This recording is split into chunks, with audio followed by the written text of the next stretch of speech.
দর্শক আসসালামু আলাইকুম। ক্রাইম টিভি ৭২-এ আপনাদের সবাইকে স্বাগতম। সাথে আছি আমি মিষ্টি রহমান। এবার সংবাদ শিরোনাম।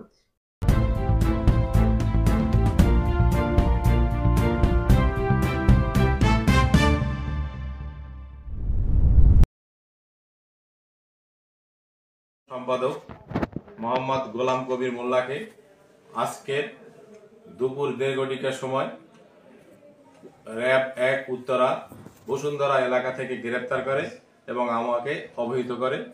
আমি ঊর্ধ্বতন কর্তৃপক্ষকে অবহিত করি এবং আমার অফিসার ফোর্স উত্তরা র‍্যাব ক্যাম্পে প্রেরণ করিলে তারা র‍্যাব ক্যাম্প থেকে উক্ত আসামিকে হেফাজতে নেয় এবং বর্তমানে আমার থানা হাজতে আছে।